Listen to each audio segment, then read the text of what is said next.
Hey, welcome back to the channel, everyone. So today we're diving into the details of the latest Once Human dev stream covering the 1.2 update, which includes the exciting new Prismverse Clash scenario for PvP.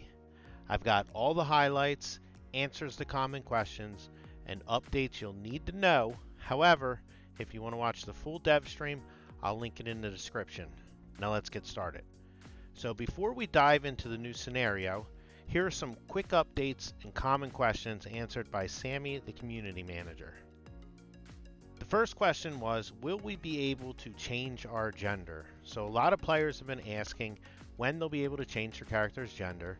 The good news is that this feature is being worked on, but unfortunately there's no confirmed release date yet. The next question, when will we be able to delete characters? Currently, there's no option available. They stated that this is another feature that's in development, but again, no release date has been announced. The next question was, are you going to address the lag in Prime Wars? Now, this is something they're continuing to work on to optimize. They just rolled out some updates recently to address the lag, and they expect another major update by the end of October. There were also some questions around new features and content. So the community had asked if they would introduce 3v3 or 4v4 arena modes. They said that they're not planning on doing that right now. They want to focus on the core gameplay instead. And this is not something that they have on the roadmap for right now.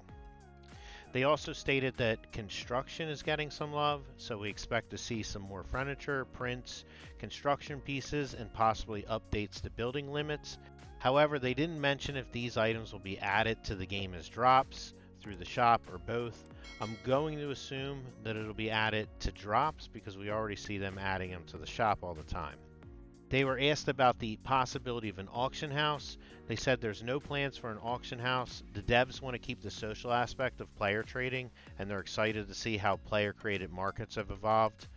They did mention that how the system works is an ongoing discussion, but not about moving it to an auction house system or anything like that. So now let's talk about the new Prismverse Clash PvP scenario. So the new Prismverse Clash scenario kicks off on September 26th, and it's going to run for 19 days. This PvP focused event lets you choose between two factions, the Mayfly or the Rosettas. You'll need to choose a faction when you join, and you won't be able to change the faction later, so you want to make sure that you've talked to your friends and you picked the right faction from the start. To ensure the PvP balance, they've implemented several mechanics. So the faction that's at a disadvantage will have their purification time shortened. The cradle is now going to be shared between both factions. I think initially they were going to have different powers for each faction, but it looks like those are going to be the same now on both sides so that it doesn't influence the choice. They will iterate on the registration so that you can choose the faction before entering. So I believe we'll be able to see, which faction has more players than the other. The faction battles will only begin once the faction numbers are balanced. And then combat performance is also going to be individually based. So even if you're not on the winning faction, you can still do well with the rewards. To make this even better, there are no drops on death, so this is going to act a lot like the Sproutlet events. So losing in PvP is going to have very little consequences, so this is good for people that just want to hop in and try the PvP, but they were afraid that they'll lose gear or they'll drop items that they're working on. There's not going to be any of that in this, so it'll just be pure fun PvP. If you join the PvP scenario on day 1, you will be finished in time to join the PvE scenario on day 1, which will go live on October 17th. So it is recommended to go in, give this new mode a try, have some fun, earn all the rewards, and by the time that the PvE scenario is ready, you'll be able to just jump right in. So it definitely seems like a win-win. It'll be nice for players so they don't have to redo the Manibus for a third time. You'll be able to jump in. It's 19 days, it's very short. PvP you don't have to worry about because even if you die, you're not going to lose anything. You get all these new rewards. There's even some new deviations. So it's a great way to buy some time while you wait for the PVE scenario on October 17th.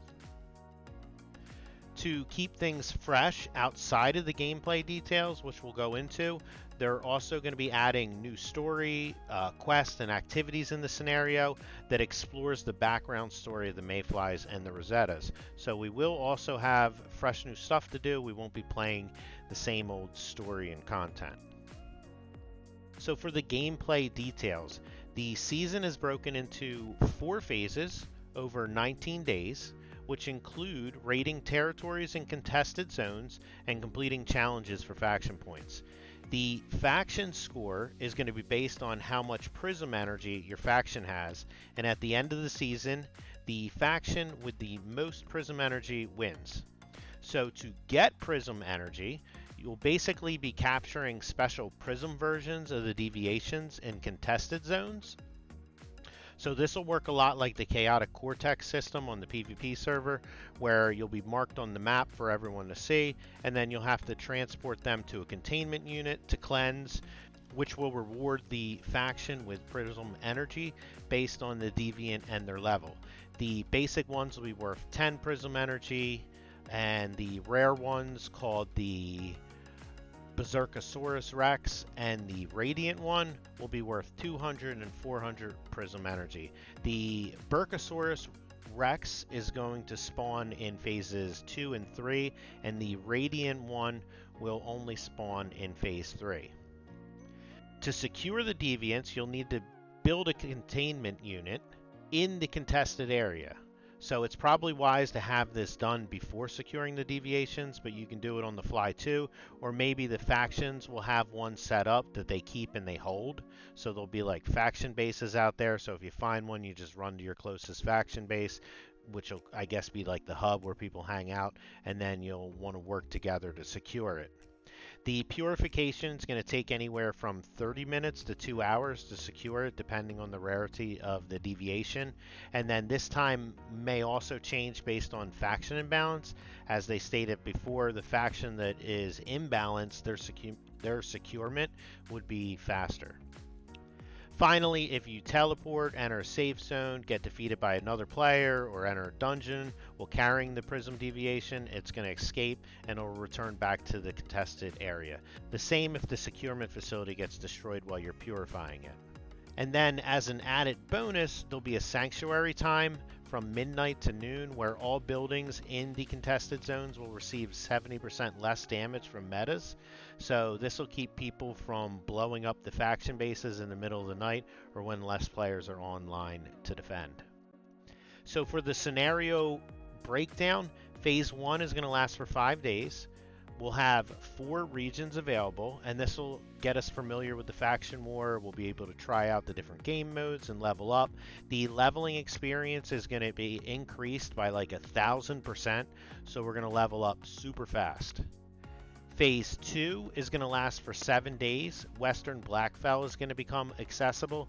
This is considered the peak of the faction war.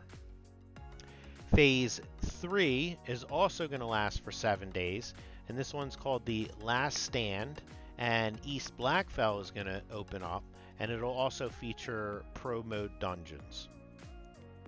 For the season rewards and challenges, there are no war bands this time, but there are faction rewards.